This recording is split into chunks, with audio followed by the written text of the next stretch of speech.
안녕하세요. 토우TV입니다. 공도주택 초보경유를 위한 내비게이션 토우TV 시작합니다. 좋아요 한번 눌러주시고 시청 부탁드릴게요. 경기도 집합건물 매뉴얼 계속 진행하는 거고요. 관리인의 사임에 대해서 잠깐 얘기를 해보겠습니다. 관리인이라고 하면 그분이 그 전까지는 당선하고 그리고 해임, 결의 요건까지 했잖아요. 근데 이번에는 자기가 스스로 나가는 게 사임이죠. 관리인이 사임하고자 하는 경우는 어떻게 해야 될까요? 첫 번째, 관리인은 관리단의 대표자이며 관리단의 대표자는 관리단에게 사임 의사 표시를 할 수 있습니다. 의사 표시를 하면 돼요. 이게 끝이에요. 사임의 의사 표시는 상대방이 있는 단독 행위이므로 관리단의 사임의 의사 표시가 도달하면 사임의 효력이 있고 별도로 관리단이 사직서를 수리해야 왜 그러세요? 잡아서 이걸 우리가 당신을 수리해야지 그만두는 거니까 그때까지 그만두지 마 라고 해서 그러니까 말이 좀 이상하네. 이렇게 예를 들면 이거죠. 어떤 관리단의 관리인이 이제 못하겠어요. 자기가 못하겠고, 그래서 이제 관리단에게 얘기를 한 거죠.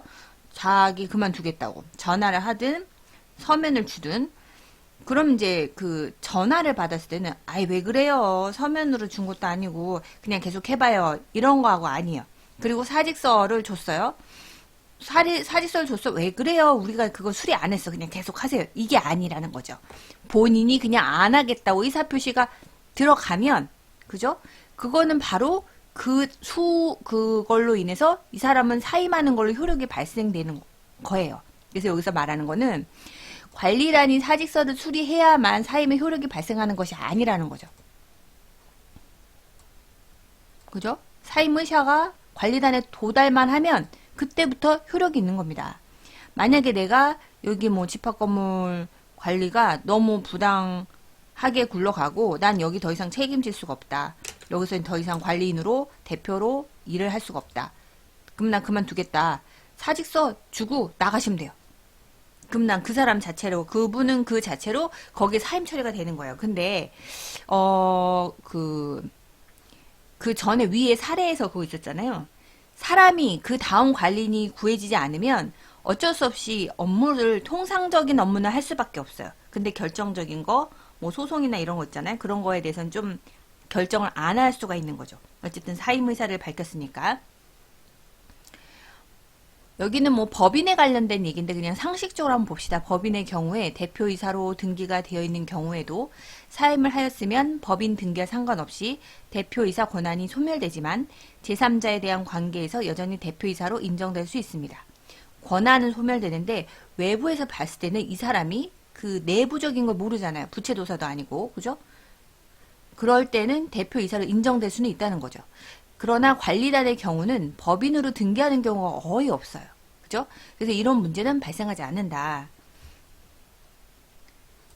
대법원 참고하라고 이제 그 판례가 있지만 이건 굳이 읽어볼 필요는 없고 같은 내용이니까 관리인의 사임 절차.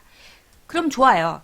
그 사람이 나 그만둘게 라고 했을 때 이 사람이 절차를 어떻게 되는지 물어볼 수도 있겠죠. 그래서 요걸 좀 더 자세히 얘기한 건데 관리인은 그만두고 싶은 대표자 회장이라고 할게요. 이분은 관리단의 대표자이기 때문에 관리인에 대한 의사표시는 본인이 이거를 수령해야겠죠. 근데 관리인이 사임하는 경우에는 관리인이 자신에게 사임의사 표시를 할 수 없죠. 본인이 본인한테 사임의사 표시를 할 수가 없잖아요. 그래서 규약에서 정하는 관리인의 권한 대행자, 예를 들어서 그 와중에 감사라든가 총무님이라든가 그런 거 나눠서 가지잖아요, 직책을. 그분한테 사임의사 표시를 하면 되는 거예요. 본인한테 했다고 나한테 사임의사 표시했어. 그러니까 나 이 집에서 안 할 거야 라고 얘기하는 건 말이 안 되는 거죠. 3자한테 줘야 되는 거죠. 그 사임의사 표시를. 만약 규약에서 권한 대행자를 정하고 있지 않다면 모든 구분 소유자한테 사임의사 표시를 하는 거죠. 공시하는 거죠. 안내문을 써서 승강기나 게시판에 붙이면 돼요. 나는 이래서 못하겠다. 이렇게 하는 방법이나 또는 관리인의 특별 대리인을 선임하여 그 특별 대리인에게 사임의사 표시하는 방법으로 사임할 수 있다고 보아야 된다. 대표적인 예가 그 관리소장님한테 의사 표시하고 나 못하겠다. 딴 사람 뽑아라 라고 하는 방법도 있겠죠. 공동주택 관리계약 준칙의 경우에는 이거는 참고로 아파트에 계시는 분들은 알고 계셔야겠죠. 선거관리위원회가 사태를 접수할 수 있도록 규정한 거기 때문에 뭐 관리소장한테 줬다고 해서 그게 끝나는 건 아니고요.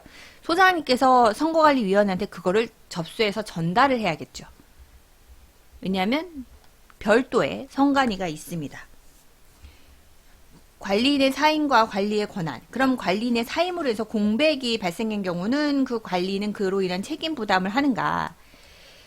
이거는 아까 제가 언급했잖아요. 여태까지 봤던 거 통밥으로 보면 느낌은 오죠. 관리인이 사임하고 새로운 관리인 선출되지 않았다. 그러면 그로 인해서 관리단의 대표의 업무를 수행할 자가 없다면 기존의 관리인은 새로운 관리인이 선임될 때까지 직무를 계속해야 해요.